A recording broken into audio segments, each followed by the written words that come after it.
The stars have always been patient. They watched as the first proteins folded in primordial seas. They watched as empires rose from dust and returned to it. They watched as species crawled from their cradle worlds, reached trembling hands toward the void, and believed themselves to be the first to do so. The stars never corrected them. They simply continued burning, as they had for billions of years, as they would for billions more. Counselor Velthrix of the Ascending Order had lived for 412 standard cycles, and in all that time she had never truly understood patience. Her people, the Kylith, had mastered faster than light travel when humanity's ancestors were still learning to stack stones. They had colonized 1,000 worlds when Earth was nothing more than a pale blue whisper in an unremarkable spiral arm. They had joined the Galactic Council 17,000 years ago, their voices carrying the weight of ancient wisdom, their decisions shaping the destiny of 100 billion souls across 10,000 star systems. Now standing at the observation deck of the refugee transport Morning Dawn, Velthrix understood something that 4 centuries of life had failed to teach her. Patience was not wisdom. It was simply the luxury of those who had never been hunted. The viewport stretched before her, a vast panorama of star-scattered darkness. Somewhere behind them, 3 days behind if the engines held, if the Vorthon swarms hadn't found their trail, the Kalith homeworld of Aethros burned. She had watched it happen through long-range sensors, her 3 eyes unblinking as the orbital platforms fell silent one by one, as the great cities that had stood for millennia crumbled under bombardment, as 17 billion of her people died in fire and shadow. She had not wept. She had not screamed. She had simply stood there, her silver-scaled hands pressed against the cold viewport glass, and felt something inside her turn to stone. "Counselor!" The voice came from behind her, soft with exhaustion. Velthrix did not turn. She knew who it was. Fleet Commander Zanveth, the highest-ranking military officer still alive, still functional, still pretending that rank meant anything when your entire civilization had been reduced to a convoy of desperate refugees fleeing toward an uncertain hope. "How many ships made it through the Veldris corridor?" she asked. The number hung in the recycled air between them. 47 ships. They had departed Aethros with over 300. Velthrix closed her primary eyes, letting her secondary eye continue its vigil on the stars. "And the other convoys?" No contact from the 7th Fleet. The 3rd reported a Vorthan interdiction force near the Hollow Nebula before their signal cut out. The 9th... Zanveth paused. The 9th never launched. The Vorthan reached Orbital Station Paramount before the evacuation could begin. "How many souls were on Paramount?" Velthrix opened her eyes. The stars stared back at her, indifferent. "And we are certain about the coordinates, about the destination?" "The humans confirmed it themselves. Sol system, 3rd planet. They call it Earth." Humans. The word felt strange in her mind, like a piece of grit that had lodged beneath a scale. She had voted against their admission to the Council, of course. Most of the elder races had. They were so young, these humans, their recorded history spanning barely 10,000 years, their spacefaring capability barely 3 centuries old. They had arrived at the galactic stage with crude ships and cruder weapons, their bodies soft and fragile, their lifespans laughably brief. And yet they had spread, quietly, persistently, like a vine finding purchase in the cracks of ancient stone. They had established colonies on worlds that other species had deemed too harsh, too unstable, too worthless to bother with.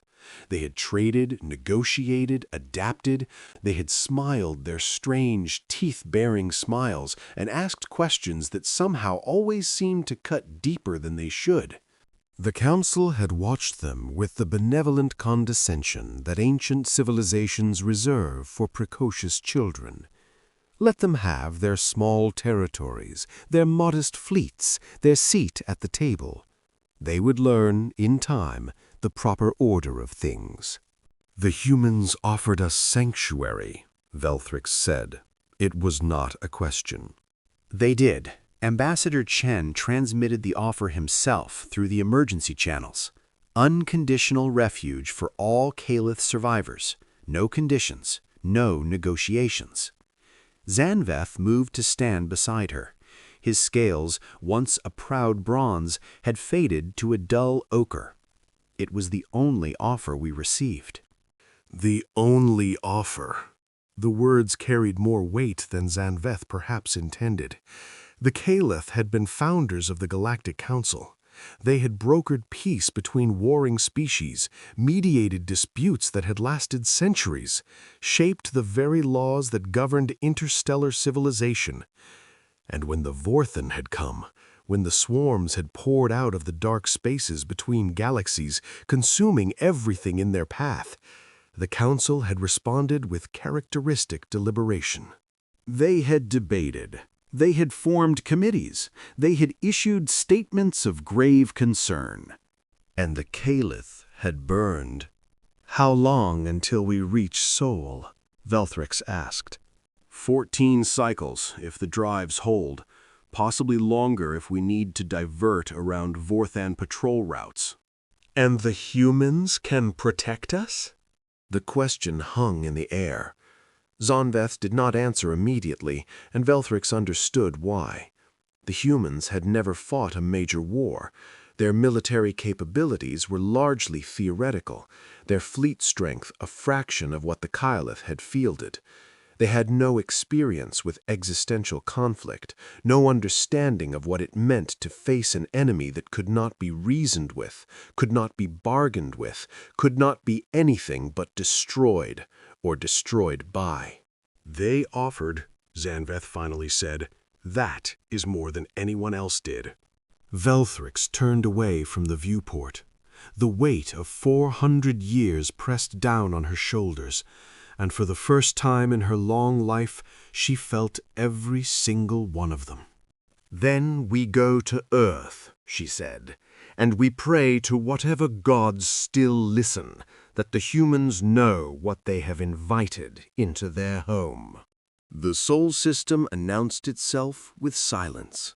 Velthrix had expected something else. Fanfare, perhaps, or at least the bristling display of defensive platforms that any sensible species would deploy around their home star. Instead, the morning dawn and its battered convoy emerged from faster-than-light travel into what appeared to be empty space. She stood on the command deck, surrounded by exhausted officers and flickering holographic displays, and felt the first stirrings of a fear she had been trying to suppress for 14 cycles.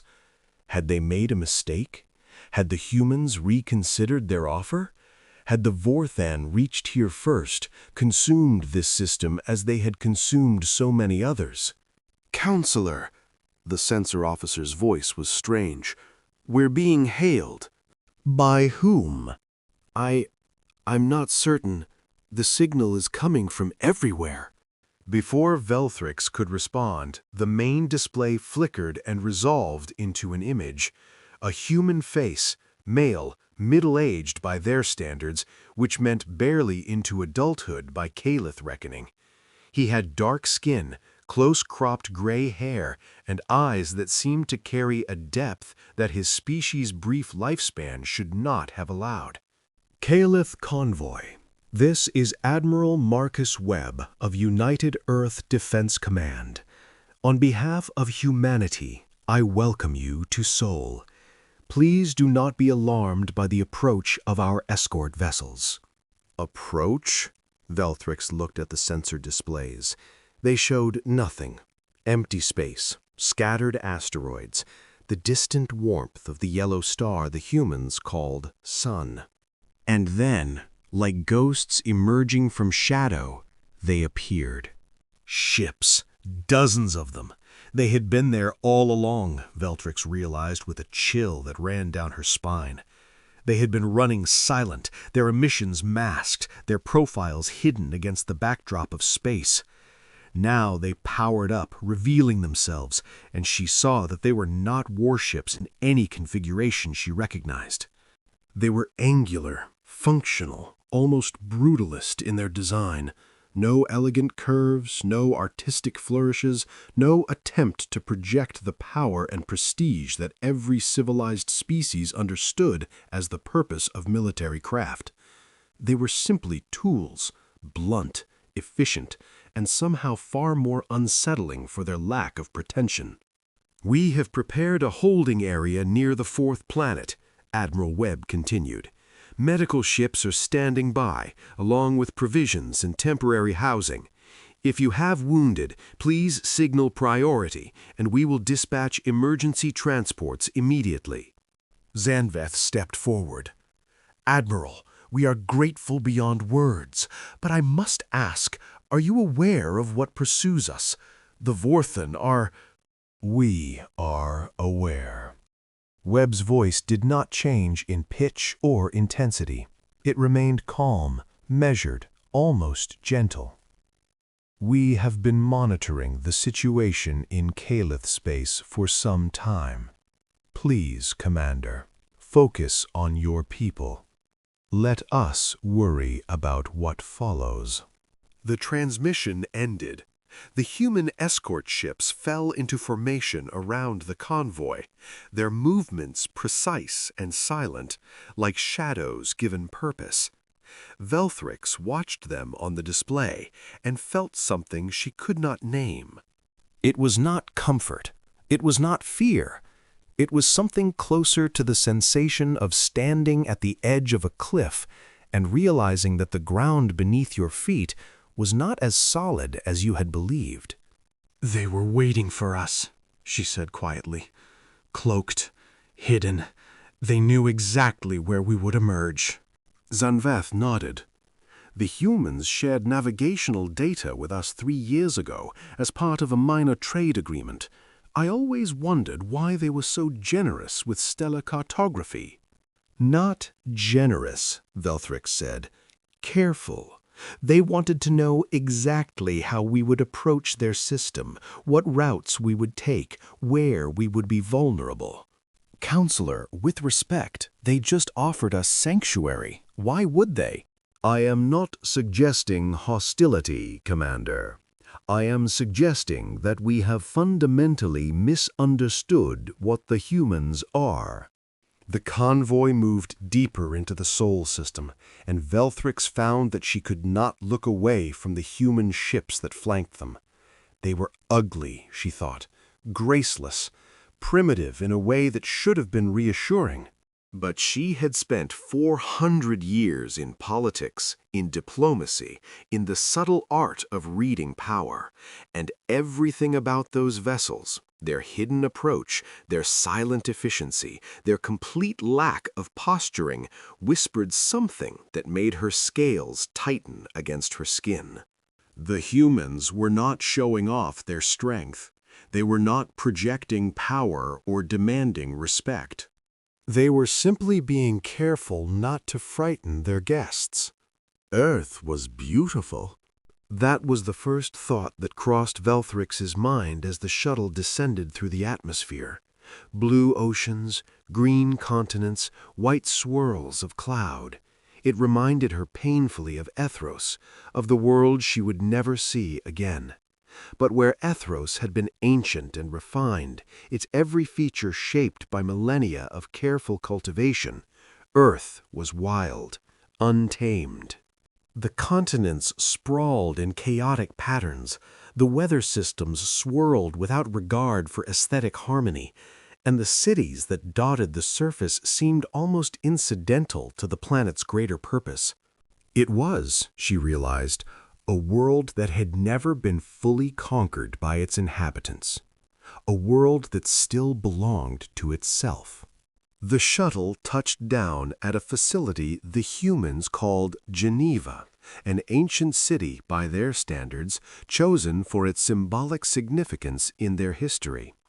Velthrix descended the ramp with Zanveth and a small diplomatic contingent, and found themselves greeted by a small group of humans in civilian attire. One stepped forward. She was a woman, tall by human standards, with silver-streaked black hair and features that suggested mixed ancestry from several of their ethnic groups. Her smile was warm, but her eyes, Velthrix noticed immediately, were not. Counselor Velthrix, I am Director Sarah Chen of the United Earth Refugee Coordination Office. I knew your predecessor, Counselor Marath. He spoke highly of you. Counselor Marath died on Aethros, Velthrix said, along with the rest of the High Council. I am counselor only because there is no one left with higher rank. If the bluntness surprised Director Chen, she did not show it. Then I am sorry for your losses, all of them. Please, let us get you and your people settled. There will be time for formal discussions later, but right now the most important thing is ensuring everyone has food, medical care, and a safe place to rest. Safe. The word rang hollow in Velthrix's ears. She had thought Aetheros was safe.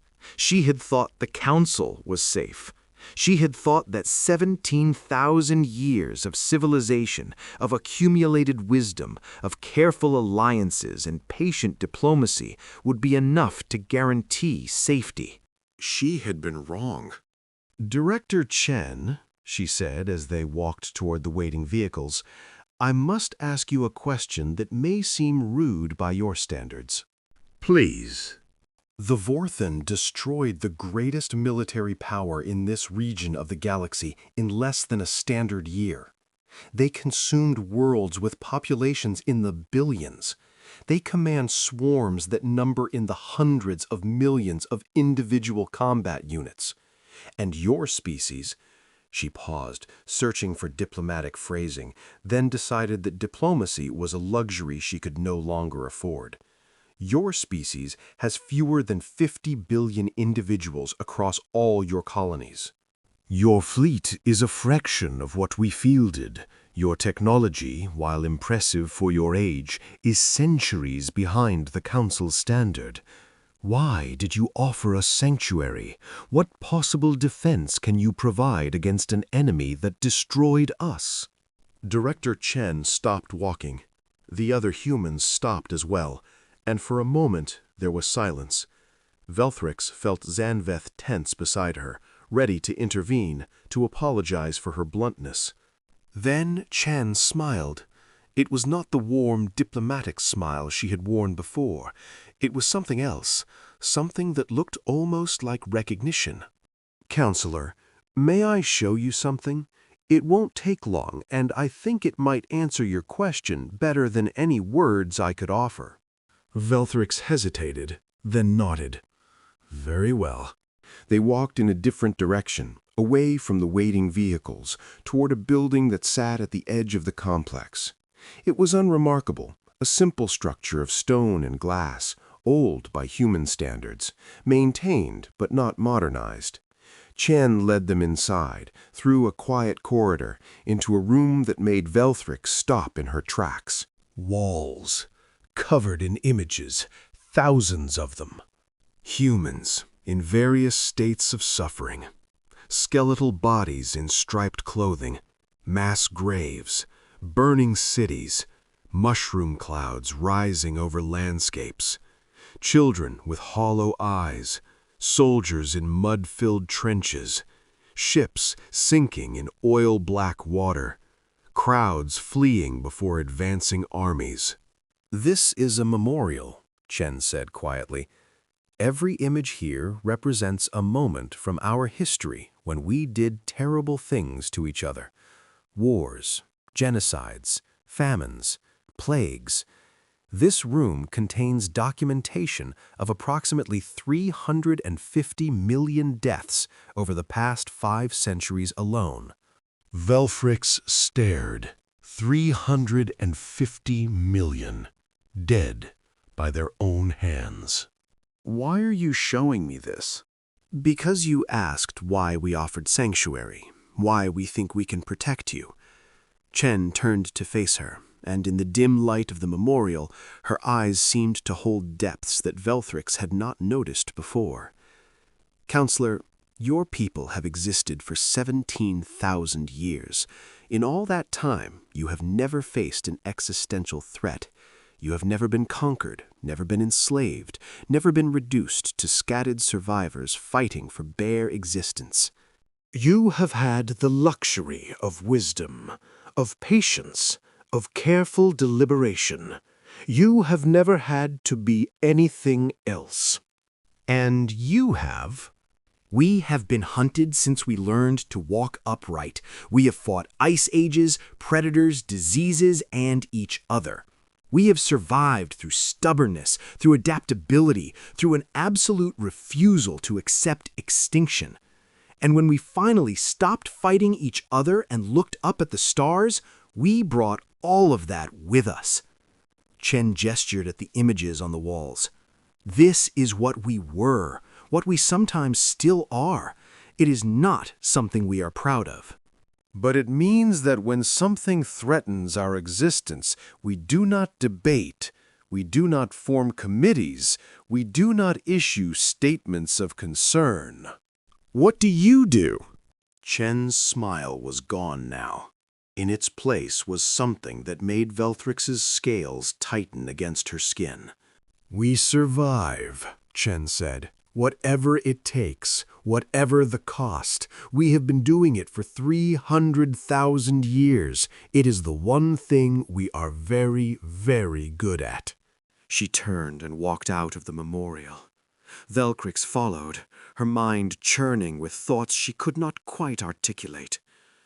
Behind her, Zanveth was silent, but she could feel his tension, his uncertainty. They had come to Earth expecting shelter, expected to wait out the storm behind whatever meager defenses the humans could provide, hoping that the Vorthon would lose interest, that the Council would finally mobilize, that something would change. Now, standing in the pale sunlight of an alien world, Velthrix began to wonder if they had stumbled into something far more complicated than refuge. The weeks that followed were a blur of logistics and grief. The Caliph survivors, 217,000 souls, barely a whisper of what they had been, were settled into temporary housing complexes that the humans had somehow already prepared. Food was provided, medical care was offered, psychological support was made available. The humans were unfailingly polite, unfailingly helpful, and unfailingly organized in a way that seemed almost mechanical. Velthrix threw herself into the work of leadership. She met with human officials, coordinated the distribution of resources, tried to maintain some semblance of structure for a people who had lost everything. She slept little.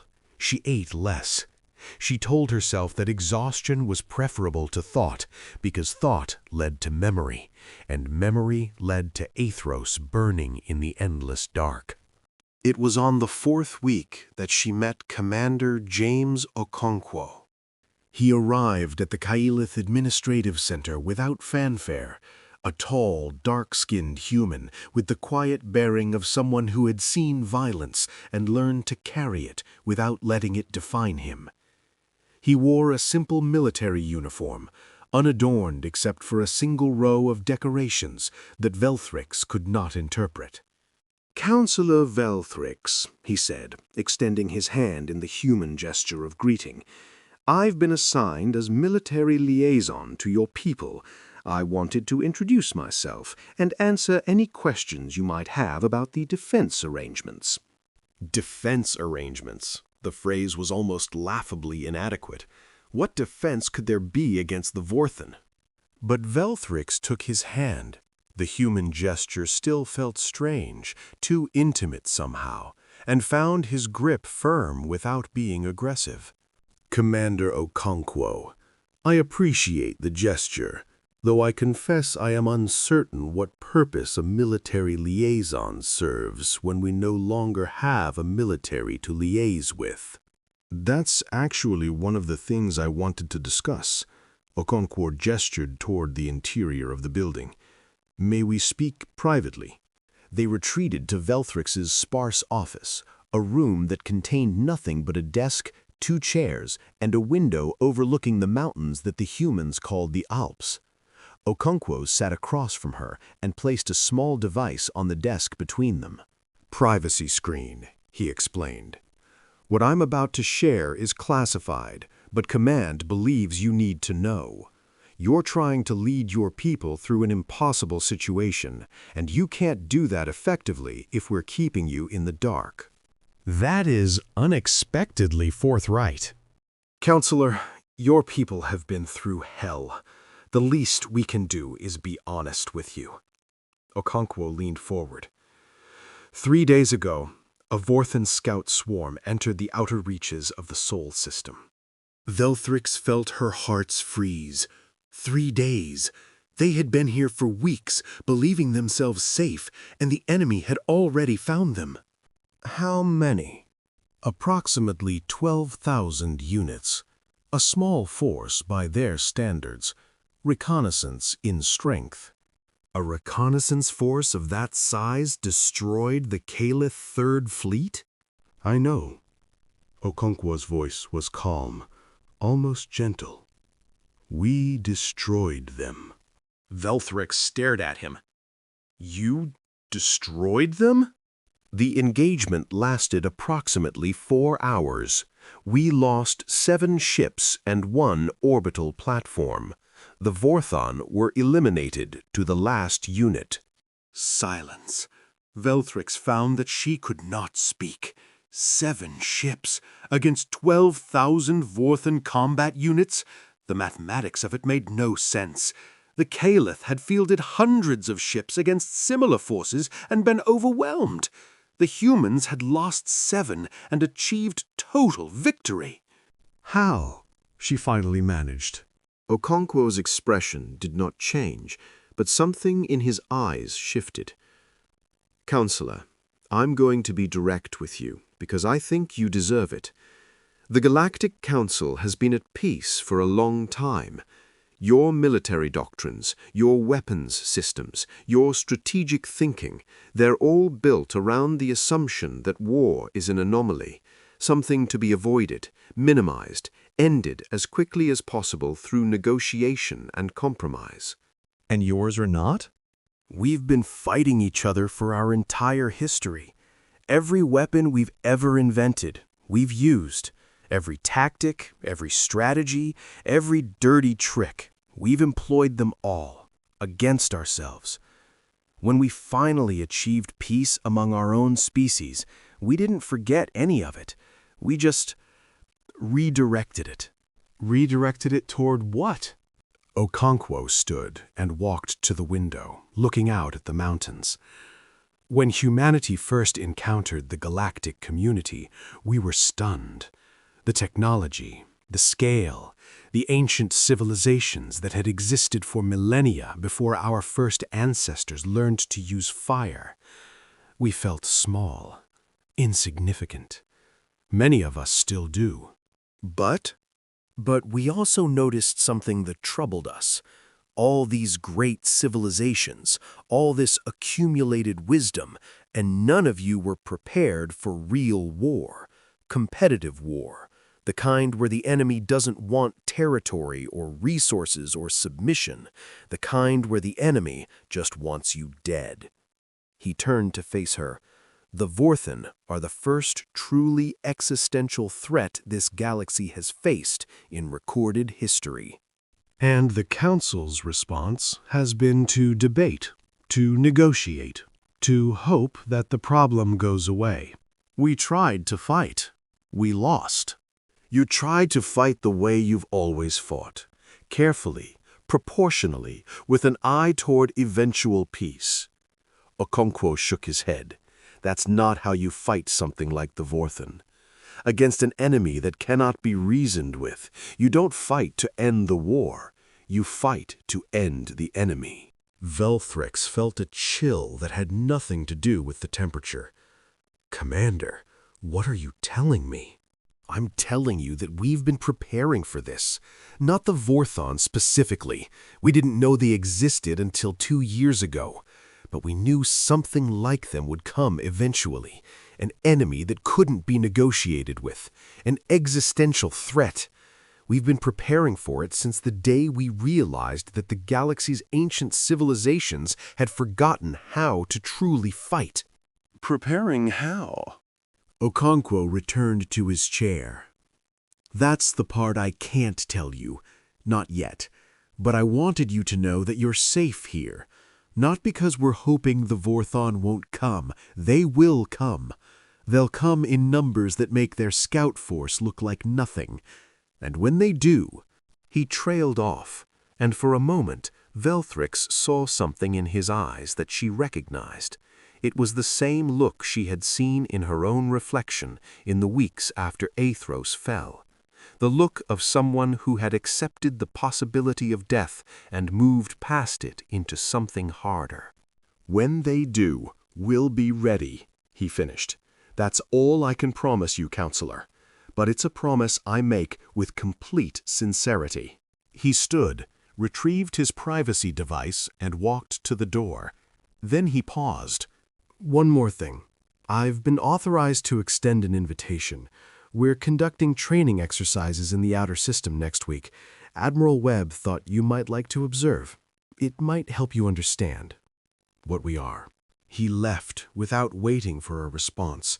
Velthrix sat alone in her office, staring at the mountains, and tried to process what she had just heard. The humans had destroyed 12,000 Vorthen units. They had lost 7 ships.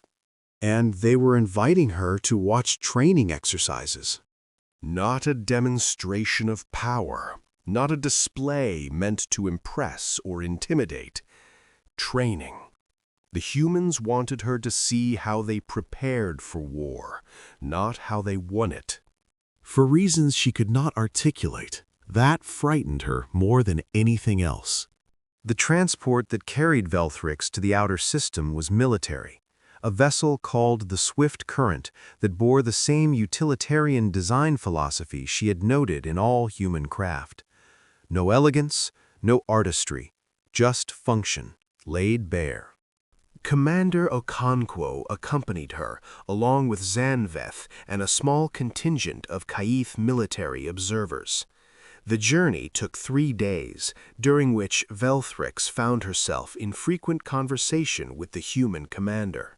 He was, she discovered, a complicated being.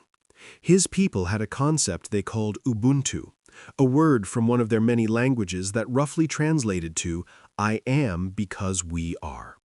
It was a philosophy of interconnection, of shared humanity, that seemed at odds with the violent history Chen had shown her in the memorial. And yet, as she listened to Okonkwo speak about his family, his culture, his reasons for becoming a soldier, she began to understand that there was no contradiction. The humans fought so fiercely precisely because they valued connection so deeply. Their violence was not savagery, it was love, transmitted through the medium of war. They destroyed threats because they could not bear to lose the people and places that mattered to them. It was, she realized, the opposite of the Kaolith approach. Her people had fought with detachment, with calculation, with the dispassionate wisdom of ancient civilizations. They had tried to minimize destruction on both sides, to find the path of least harm, to preserve as much as possible. And they had lost everything. "Commander," she said on the second day of their journey, "may I ask you a personal question?" "Of course." "Have you ever killed anyone?" Okonkwo was silent for a long moment. "Yes," he finally said. 3 times, in direct combat. Many more if you count the ships I've commanded in battle. How do you reconcile that with your philosophy, this Ubuntu? Because sometimes, counselor, protecting the we requires destroying the them. His voice was not hard, not cold. If anything, it was sad. I take no pleasure in killing, but I recognize that some threats cannot be negotiated with, cannot be contained, cannot be allowed to exist. And when I face such a threat, I act. Not with anger, not with hatred, just with the certainty that it's necessary. That sounds like rationalization. Maybe it is. Humans are very good at rationalizing our actions. We've had a lot of practice. He looked at her directly. But consider this, counselor. When the Vorthon came for your people, they did not negotiate. They did not offer terms. They simply destroyed. Is there a moral framework in which the proper response to that is anything other than total resistance? Velthrix had no answer. On the third day, they arrived at the training grounds. The location was a region of space near the outer gas giant, Jupiter the humans called it, an enormous planet orbited by dozens of moons, surrounded by a thin ring system that glittered in the distant sunlight. It was here, in the shadow of this giant world, that Velthrix first began to understand what humanity had become. The exercises involved over 200 ships, a significant portion of Earth's defensive fleet. Velthrix watched from an observation deck as the vessels maneuvered, engaged in simulated combat, practiced tactics and formations that seemed almost alive in their complexity. But it was not the ships that captured her attention. It was the way they moved. Caliph naval doctrine emphasized individual excellence. Each ship was a masterwork, crewed by specialists trained over decades, capable of independent action and decisive strikes. The Vorthon had overwhelmed them through sheer numbers, drowning excellence in waves of expendable units. The humans fought differently. Their ships moved as a single organism. Groups of vessels flowed around each other in patterns that seemed almost choreographed, each ship supporting and protecting its neighbors, the whole formation shifting and adapting to simulated threats with a speed that Velthrix would have thought impossible. Neural linking, Okonkwo explained, standing beside her. Every ship in the fleet is connected through a distributed network. Individual crews maintain control, but they share information, coordinate movements, and support each other in real time. It's like, imagine if your entire fleet was a single being with 200 pairs of eyes and 200 sets of hands. The latency alone. We solved that. Don't ask me how. I'm a commander, not an engineer, but we solved it. He paused. The Vorthon fight as a swarm, individually simple units coordinated by a hive intelligence. We fight as something similar, but with each unit fully autonomous and fully connected. It's not a hierarchy, it's a collective. Velthrix watched as a simulated Vorthon attack wave was systematically dismantled by coordinated fire from ships that should not have been able to target so precisely, respond so quickly, adapt so fluidly. It was beautiful in a way that made her profoundly uncomfortable. You mentioned preparation, she said slowly, that you have been preparing for an existential threat since you joined the galactic community. How long has this, she gestured at the fleet, been in development? The neural linking technology was theorized about 40 years ago. The first practical implementation came online 15 years ago. The current system has been operational for 6 years. Okonkwo's voice was neutral, matter of fact. We've been running continuous training exercises ever since. Every captain, every crew member, every ship in the fleet has trained for exactly this scenario. An overwhelming enemy that cannot be reasoned with. A fight for survival. 15 years ago, the Vorthon had not yet appeared. No. But we knew something like them would. The galaxy is old, Counselor. It's full of things that have been waiting in the dark spaces, in the voids between stars, in the depths that no one has explored. We knew that eventually something would come. We made sure we would be ready. The exercises continued for hours. Velthrix watched formations dissolve and reform, watched coordinated strikes that seemed to defy physics, watched the human fleet move like water, flowing around obstacles, filling gaps, applying pressure exactly where it was needed. And slowly, terribly, she began to understand. The humans had not offered sanctuary out of kindness, not entirely. They had offered it because they wanted the Vorthan to come here. They wanted to fight this battle on their terms, in their space, with their preparations complete. They had invited the Caliph refugees to Earth because they knew the Vorthon would follow, because they wanted the enemy to come. "You're using us as bait," she said quietly. Okonkwo did not deny it. "We're using the situation to our advantage. The Vorthan were going to find Saul eventually. We're too close to the territory they've been consuming. By accepting refugees, we ensured they would come sooner, while we're at peak readiness, rather than later, when circumstances might be less favorable." You should have told us. "Would you have refused sanctuary?" Velthrix wanted to say yes, wanted to be outraged at the manipulation, the calculation, the cold pragmatism of it. But she thought of Athros burning. She thought of 217,000 survivors who would have died in the void without Earth's welcome. She thought of the enemy that was coming, would always have been coming, and the humans who had spent decades preparing to meet it. "No," she admitted, "we would not have refused." Then nothing has changed except your understanding of the situation. Okonkwo's voice was not unkind. Counselor, I know this is difficult, and know it feels like we've manipulated you, and perhaps we have, but we are going to protect your people, not because you're bait, you're not. We would have fought the Vorthon regardless. You're here because you needed help, and we had help to offer. The strategic advantages are real, but they're not the reason." "Then what is the reason?" He turned to face her fully, and in his dark eyes she saw something that made her breath catch. Because it's the right thing to do. Because your people were dying and we could save them, and that's enough. Because in a universe full of things that want to destroy life, sometimes you have to stand up and say no, not because you might win, because you have to. He smiled, and it was sad and warm and tired all at once.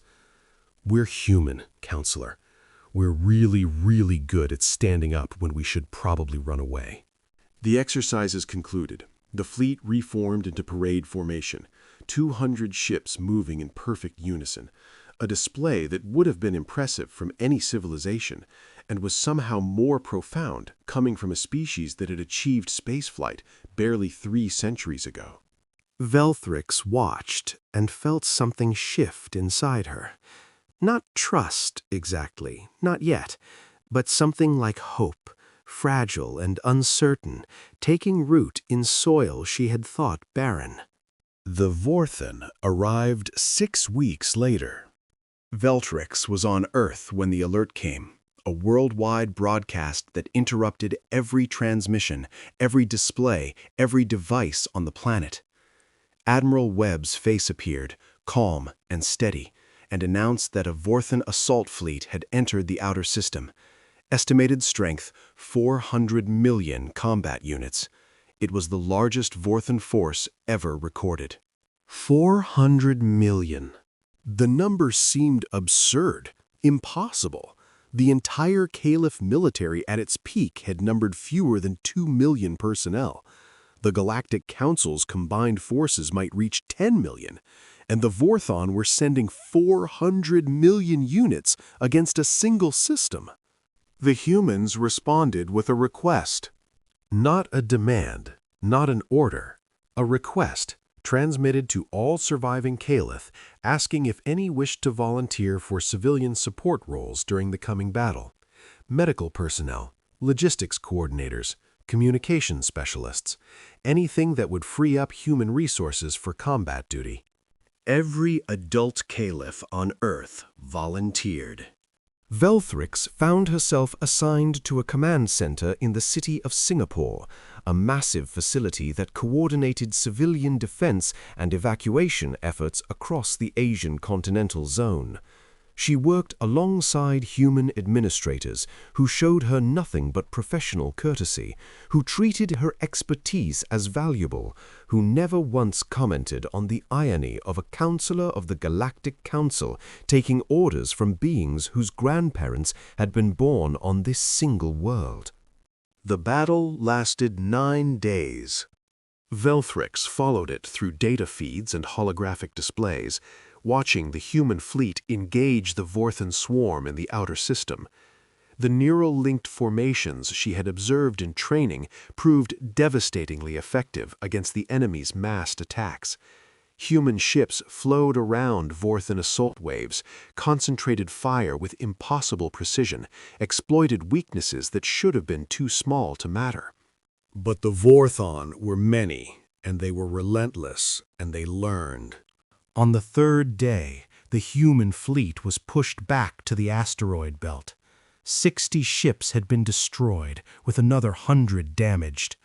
The Vorthan had lost approximately 40 million units, a staggering toll, but only 10% of their force. On the 5th day, the Vorthon reached the inner system. The human fleet reformed, reinforced by reserve units and freshly repaired vessels, and held the line at the orbit of Mars. The fighting was brutal. Velthrix watched ships she had come to recognize, the Indomitable, the Perseverance, the Unconquered, take hit after hit and keep fighting, their crews dying by the dozens, but their weapons never falling silent. On the 7th day, the Vorthan breached the Martian perimeter. 20 million units broke through and began the approach to Earth. The human fleet, reduced now to fewer than 100 operational vessels, could not stop them all. And then something happened that Velthrix would remember for the rest of her long life. The humans on Earth did not panic. They did not flee, did not surrender, did not beg for mercy from an enemy that would never grant it. Instead, they did what they had always done when facing extinction. They stood up. Civilian vessels, cargo ships, transports, mining vessels, anything with engines and weapons launched from every port on Earth and the lunar colonies. Thousands of them. Tens of thousands, ships that had no business fighting a war, crewed by humans who had no business being soldiers, rose to meet the oncoming swarm. Velthrix watched the data feeds with tears streaming down her scaled face. She saw a mining tug ram a Vorthan battle cluster at full acceleration, its crew transmitting their names and the names of their families as they died. She saw a passenger liner, its cabins empty but its engines overloaded, detonate its reactor core in the midst of a Vorthan formation. She saw a teenager, barely old enough to fly, pilot a racing yacht into the path of an attack wave, buying precious seconds for the ships behind her. Humanity died in their thousands, and in their dying they bled the Vorthan swarm until it was no longer an irresistible tide, but a battered force, weakened and scattered and vulnerable. On the 9th day, the human fleet, what remained of it, launched its final offensive. The neural link reached its full potential. 53 surviving warships moved as one being, their crews coordinated beyond any level of cooperation that should have been possible. They tore through the remaining Vorthan formations with a precision that bordered on prescient, anticipating enemy movements, exploiting weaknesses, striking with perfect timing. Admiral Webb led from the front, his flagship Indomitable absorbing fire that would have destroyed lesser vessels, its crew fighting with the desperate courage of beings who had already accepted death and chose to face it standing. The Vorthon died, millions of them, then tens of millions. The swarm intelligence that coordinated them began to fragment under the sustained assault, individual units reverting to simpler behaviors, easier to predict and destroy. And then, finally, it was over. The last Vorthon unit was destroyed at 0347 hours on the 9th day, approximately 200,000 kilometers from Earth. The human fleet, 31 ships remaining operational, crewed by less than 8,000 survivors, held position in high orbit and waited for confirmation that no more were coming. The confirmation came 3 hours later. Sensor sweeps across the entire system found nothing but debris and silence. 400 million Vorthon combat units had entered the Sol system. None had left. The weeks that followed were a strange blend of grief and celebration. Humanity had won. Against all odds, against an enemy that had consumed civilizations thousands of years older, they had fought and bled and died and triumphed.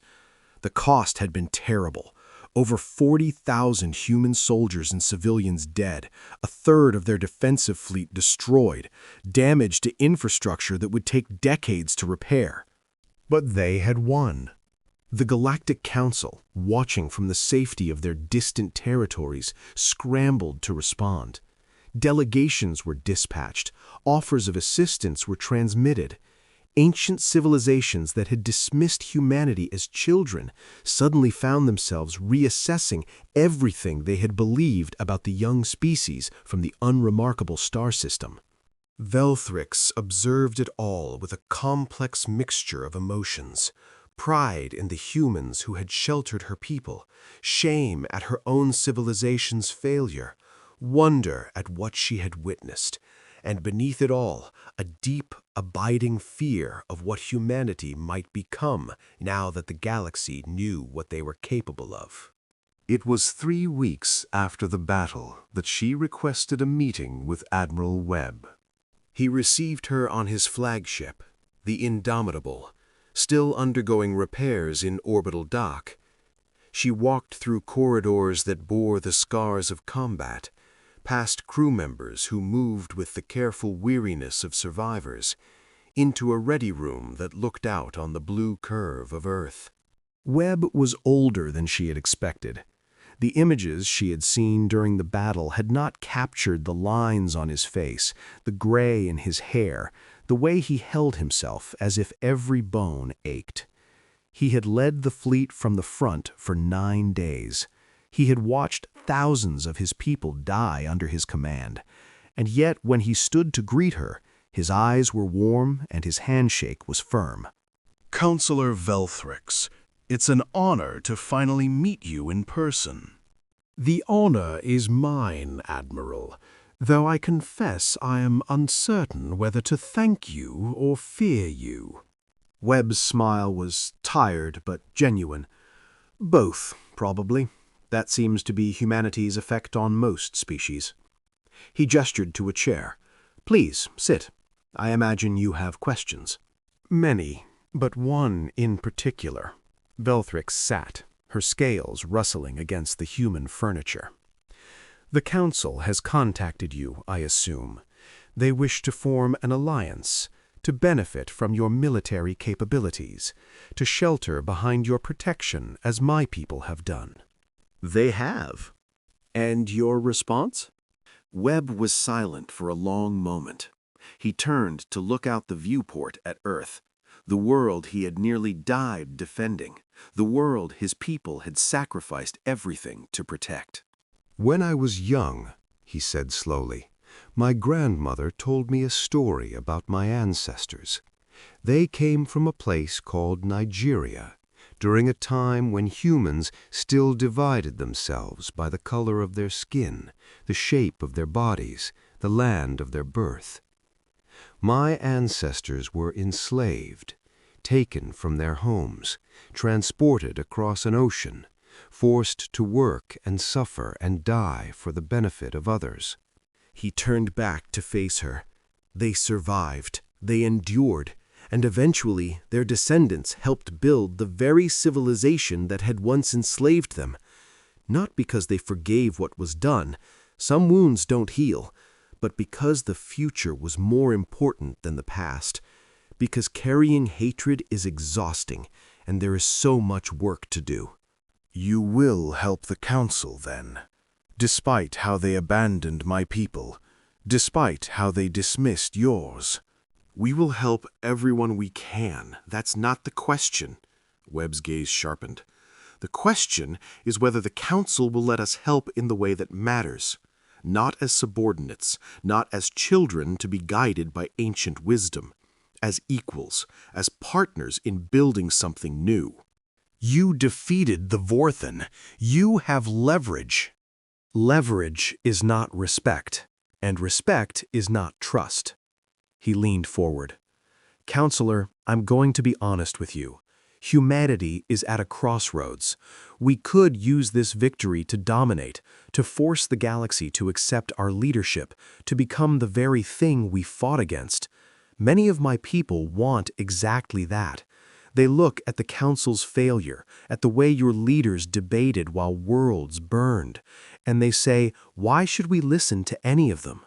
Why should we share power with civilizations that couldn't protect their own people? And what do you say? I say that power without wisdom is just destruction with a schedule. We won this battle, but we can't win every battle alone.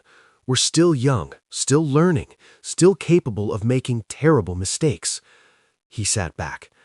I say that the right path forward is not domination or submission. It's partnership, real partnership, built on mutual respect and shared sacrifice.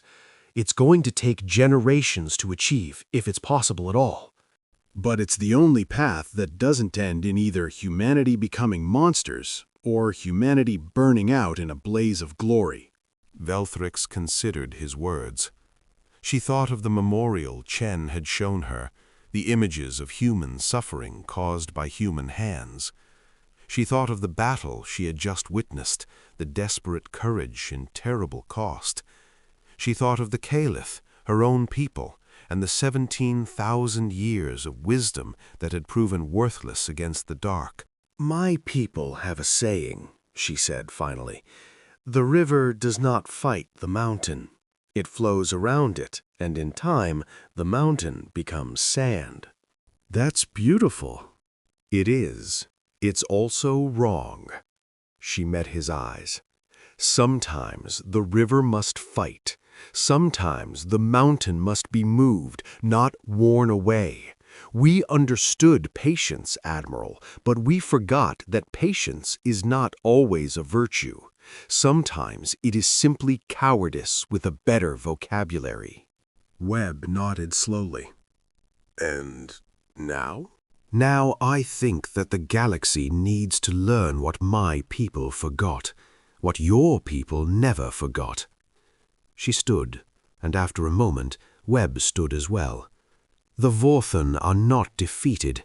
This was one swarm from one hive. There are others out in the dark spaces between galaxies. They will come again, and next time the Council cannot afford to debate while worlds burn. Then what do you suggest? I suggest that I return to the Council, that I speak on your behalf, not as an advocate for human dominance, but as a witness to what humanity has demonstrated, that I argue for the partnership you described and make it clear that the alternative is extinction. She paused. I am no longer merely a counselor, Admiral. I am a survivor. My people are survivors. And survivors, I am learning, have a different perspective on what matters. Webb extended his hand. Then I wish you luck, Counselor. And I want you to know, whatever happens with the Council, the Caliph will always have a home here. That's not diplomacy. It's a promise. Velthrix took his hand. The human gesture no longer felt strange. If anything, it felt appropriate. Two beings from two vastly different civilizations, connected by the simple touch of flesh against scale. I believe you, Admiral. And for what it's worth, when the Council spoke with authority, demanding that humanity accept its place in the natural order, you did not argue, you did not debate, you replied with force, the kind of force that cannot be dismissed or ignored. She squeezed his hand gently. Some of my colleagues will call that barbarism. I intend to call it exactly what it is. And what is that? Survival. The kind that matters. The kind that builds the future rather than mourning the past. She released his hand and turned toward the door. I will return, Admiral. With allies, I hope, but regardless, I will return. She walked out of the ready room, through the scarred corridors, past the weary crew members who nodded at her with respect she had not earned. She returned to the transport that would carry her back to Earth, and from there to a shuttle that would take her to the Council chambers, to the ancient powers that had failed her people so completely. And as she traveled, she composed in her mind the words she would say, the testimony she would offer, the truth she would speak, whether her colleagues wanted to hear it or not. Humanity had been underestimated. They had been dismissed as children, as primitives, as a brief spark in the ancient darkness of the galaxy. The Council had spoken with all the authority of 17,000 years of civilization, and humanity had listened politely, smiled their strange smiles, and quietly prepared for the war that everyone else refused to believe was coming. When the war came, the Council had debated. Humanity had fought. The Council had issued statements of concern. Humanity had died by the thousands and kept fighting and won. The Council spoke with authority. Humanity replied with force. And the galaxy would never be the same. Epilogue. 60 years later, Counselor Velthrix, now Elder Velthrix, the oldest surviving member of the Calith species, stood on the observation deck of Unity Station, the great diplomatic hub that orbited the human world called Earth. Much had changed. The Galactic Council still existed, but it was no longer the same institution that had failed her people. Humanity had joined fully, not as junior members, but as equals, their voice carrying the weight of the battle of Sol and the wars that had followed. The Vorthen had returned twice more, and twice more they had been defeated, not by humanity alone, but by the alliance that had formed in the wake of that first terrible victory. The Calith had recovered, slowly.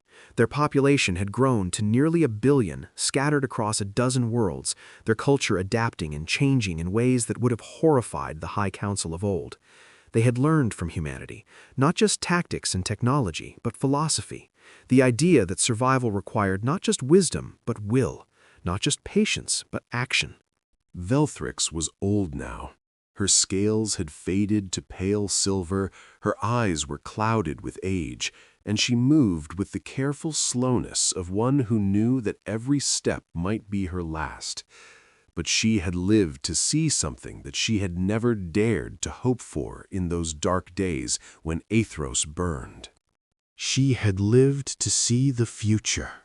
Below her, visible through the vast viewport, Earth turned slowly in the eternal dark, blue and green and white, still wild, still untamed, still the chaotic cradle of a species that had proven itself far more than anyone had imagined. And beyond Earth, stretching out into the infinite reaches of space, the ships of 100 civilizations moved and worked and fought together. Humans flew alongside Calith, Varathi, Celestines, and a dozen other species that had once dismissed the young race from the unremarkable star system.